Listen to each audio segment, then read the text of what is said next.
നമ്മളൊന്നും ഒരാളെ കാണാൻ പോവാണ്. നിങ്ങൾക്ക് എല്ലാവർക്കും അറിയണ ഒരാളാണ്. നമ്മളപ്പോൾ സിനാനും അച്ചുണ്ട്. ഓരോ രണ്ടാളെ കാത്തുകൊണ്ടിരിക്കുകയാണ്.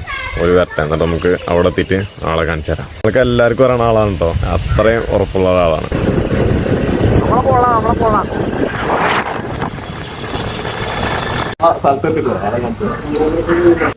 അപ്പോൾ ഇതാണ് കേട്ടോ നമ്മൾ പറഞ്ഞ ആള്. എല്ലാവർക്കും മനസ്സിലായില്ല ആരാണ്. ഞങ്ങൾ രണ്ടാളും പണ്ട് തൊട്ടുള്ള പരിചയട്ടോ. നമ്മൾ കൊണ്ട് പ്രായനൊക്കെ വളർത്തിയായിരുന്നു. അപ്പോൾ ഫുള്ള് ഫാറൂഖാക്കിൻ്റെ കയ്യിൽ നിന്നാണ് നമ്മൾ എടുത്താറുന്നത്. നമ്മൾ രാവിലെ തന്നെ എത്തിയായിരുന്നു കേട്ടോ. അപ്പോൾ മീനുകൾക്കും കോഴികൾക്കും തീറ്റൊന്നും കൊടുത്താറുന്നില്ല ആൾ. അപ്പോൾ കറക്റ്റ് ടൈമിൽ നമ്മൾ എത്തിയത്. കോഴികൾക്ക് ഫുള്ള് ഗോതമ്പിനെ കൊടുത്തുകൊണ്ടിരിക്കുക കേട്ടോ. ഗോതമ്പ് കൊണ്ട് കൂടിൻ്റെ ഉള്ളിൽ കയറിയപ്പോൾ ഒരു ബഹളം തന്നെ കേട്ടോ. ഭയങ്കര ഒച്ചയും വിളി കേട്ടോ. കോഴികളുടെയും പ്രാവിൻ്റെ എല്ലാത്തിൻ്റെയും. പ്രാവിനൊക്കെ തീറ്റ കൊടുക്കണമാരായിട്ട് നമ്മൾ കോഴിക്കുട്ടികൾക്ക് തീറ്റ കൊടുത്തായിരുന്നു. കയ്യിൽ വെറുതെ ഗോതമ്പ് വെച്ചത് അവർ ചാടി കയറിയിട്ടോ കഴിച്ചാറട്ടോ. അത്രയ്ക്ക് അണക്കാട്ടോ. പേടിയൊന്നും ഇല്ല തന്നെ. ഒരു പരിചയമില്ലാത്ത നമ്മുടെ കയ്യിൽ നിന്നൊക്കെ ഗോതമ്പ് കഴിച്ചാർന്നത്. അപ്പം തന്നെ അതിന്റെ അണക്കം മനസ്സിലാക്കാൻ നമ്മൾ കുറെ കേട്ടോ പ്രാവിന്റെ പരിപാടിയൊക്കെ നിർത്തിയിട്ട് അവിടെ പോയിട്ട് കുറെ പ്രാവുകളെ കണ്ടപ്പോൾ ശരിക്കും ഒന്നുപാടെ തുടങ്ങിയാലോ നേരെ തോന്നിട്ടോ. കാരണം അവരുള്ള താല്പര്യം പിന്നെ വന്ന മാതിരി ഒരു തോന്നി. പക്ഷെ ഇങ്ങനെ കാണാൻ നല്ല രസമാട്ടോ. വളർത്തി വലുതാക്കി എടുക്കണമെന്നുണ്ടെങ്കിൽ നല്ല പണിയാണ്. അതേപോലത്തെ ഒരു സംഭവം തന്നെ